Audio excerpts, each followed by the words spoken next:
Hello, എല്ലാവർക്കും വീണ്ടും പുതിയൊരു വീഡിയോയിലേക്ക് സ്വാഗതം. അപ്പോൾ ഞാനിന്ന് വന്നിരിക്കുന്നത് നമുക്ക് അടിപൊളിയായിട്ടുള്ളൊരു സാമ്പാറിൻ്റെ റെസിപ്പി ആയിട്ടാണ്. അതായത് വളരെ പെട്ടെന്ന് തന്നെ എളുപ്പത്തിൽ ഉണ്ടാക്കാൻ പറ്റിയ ഒരുപാട് ഐറ്റംസ് ഒന്നും ഇല്ലാതെ ഉണ്ടാക്കാൻ പറ്റിയ ഒരു ഉള്ളി സാമ്പാറിൻ്റെ റെസിപ്പി ആയിട്ടാണ്. അപ്പോൾ നമുക്ക് നേരെ വീഡിയോയിലോട്ട് പോയാലോ? അപ്പോൾ അതിന് വേണ്ടിയിട്ട് ഞാനിവിടെ 3/4 കപ്പ് തുവരപ്പരിപ്പ് നന്നായിട്ട് കഴുകി വൃത്തിയാക്കി എടുത്തിട്ടുണ്ട്. ഇനി ഇത് നമുക്ക് പ്രഷർ കുക്കറിലേക്ക് ഇട്ട് കൊടുക്കാം.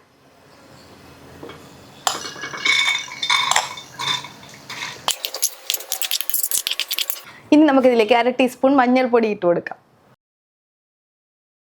1 ടീസ്പൂൺ ഉപ്പിട്ട് കൊടുക്കാം. ഇതിപ്പം 1 ലിറ്റർ വെള്ളമുണ്ട്, ഏകദേശം 4 കപ്പ്.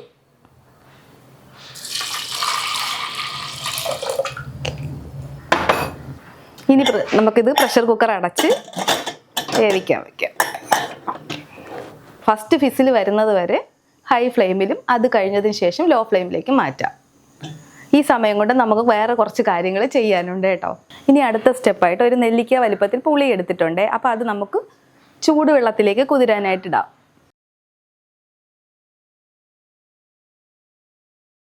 അപ്പോൾ പുളി ഞാൻ നന്നായിട്ട് പിഴിഞ്ഞ് അരിച്ചെടുത്തിട്ടുണ്ട്. അതൊരു ബൗളിലേക്ക് മാറ്റിയിട്ടുണ്ട്. ഇതിവിടെ ഇരിക്കട്ടെ. നമുക്ക് ബാക്കിയുള്ള ഇൻഗ്രീഡിയൻസ് എല്ലാം റെഡിയാക്കി എടുക്കാം. ഇനി ഒരു പാൻ അടുപ്പിലേക്ക് വെച്ച് കൊടുക്കാം. സ്റ്റൗ ഓൺ ചെയ്യണേ. പാൻ നന്നായിട്ട് ചൂടായിട്ടുണ്ട്. ഇനി നമുക്കിതിലേക്ക് 2 ടേബിൾ സ്പൂൺ വെളിച്ചെണ്ണ ഒഴിച്ചു കൊടുക്കാം. എണ്ണ നന്നായിട്ട് ചൂടായിട്ടുണ്ട്. ക്ലീൻ ചെയ്ത് വെച്ചിരിക്കുന്ന ചെറിയ ഉള്ളി ഇതിലേക്ക് ഇട്ട് കൊടുക്കാം. ഇപ്പോൾ തന്നെ 2 പച്ചമുളക് നടുകെ കട്ട് ചെയ്തത്,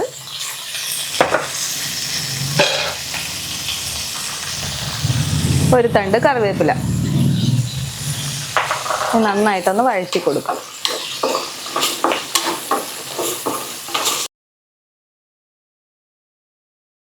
ഇനി നമുക്കിതിലേക്ക് കട്ട് ചെയ്ത് വെച്ചിരിക്കുന്ന തക്കാളി ഇട്ട് കൊടുക്കാം. നന്നായിട്ടൊന്ന് വഴറ്റാം.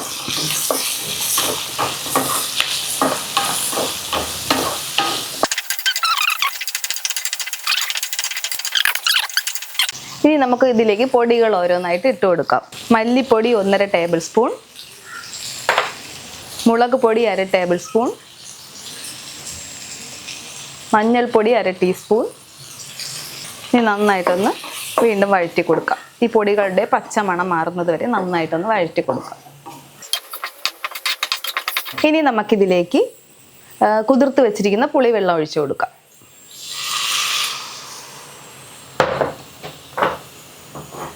ഒന്ന് ഇളക്കി കൊടുക്കാം. ഇനി നമുക്കിതിലേക്ക് 1 ടീസ്പൂൺ കായപ്പൊടിയുടെ ഇട്ട് കൊടുക്കാം. 1 ടീസ്പൂൺ ഉപ്പൂടെ ഇട്ട് കൊടുക്കാം. വീണ്ടും നന്നായിട്ടൊന്ന് ഇളക്കി കൊടുക്കാം.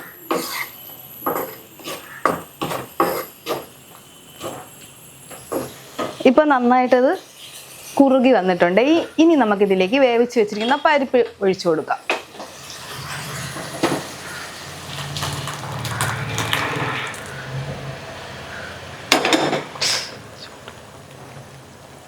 നന്നായിട്ട് മിക്സ് ചെയ്യുക എല്ലാം കൂടി.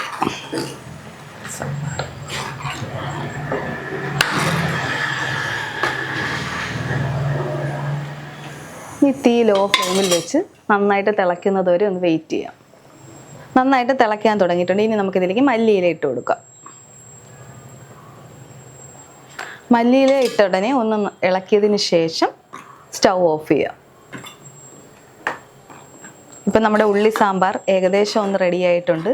ഇനി നമുക്കിതിലേക്ക് കടുക് താളിച്ചൊഴിക്കാം. ഇനി നമ്മുടെ ഉള്ളി സാമ്പാറിൽ താളിപ്പ് റെഡിയാക്കാനുണ്ട്. അപ്പോൾ അതിന് വേണ്ടിയിട്ട് നമുക്കൊരു പാൻ അടുപ്പിലേക്ക് വെച്ച് കൊടുക്കാം. പാൻ നന്നായിട്ട് ചൂടായിട്ടുണ്ട്. ഇനി നമുക്കിതിലേക്ക് 2 ടേബിൾ സ്പൂൺ വെളിച്ചെണ്ണ ഒഴിച്ചു കൊടുക്കാം. എണ്ണ നന്നായിട്ട് ചൂടായിട്ടുണ്ട്. ഇനി നമുക്കിതിലേക്ക് 1/4 ടീസ്പൂൺ ഉലുവ ഇട്ട് കൊടുക്കാം. കടുക് 1/4 ടീസ്പൂൺ,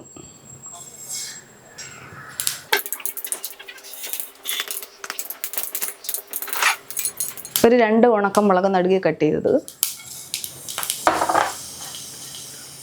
2 തണ്ട് കറിവേപ്പില.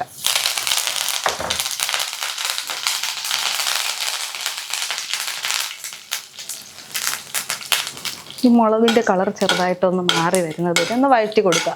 ഇത്രയും മതി. ഇനി നമുക്ക് സ്റ്റൗ ഓഫ് ചെയ്യാം. ഈ താളിപ്പ് നമുക്ക് തയ്യാറാക്കി വെച്ചിരിക്കുന്ന നമ്മുടെ ഉള്ളി സാമ്പാറിലേക്ക് ഒഴിച്ചു കൊടുക്കാം.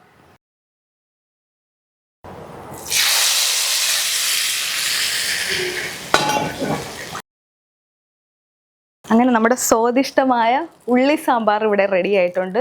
സെർവിങ് ബൗളിലേക്ക് മാറ്റാം. വീഡിയോ ഇഷ്ടമായ ലൈക്ക് ചെയ്യുക, ഷെയർ ചെയ്യുക, സബ്സ്ക്രൈബ് ചെയ്യുക. വീണ്ടും അടുത്തൊരു വീഡിയോയുമായി വളരെ പെട്ടെന്ന് തന്നെ കാണാം. Thanks for watching.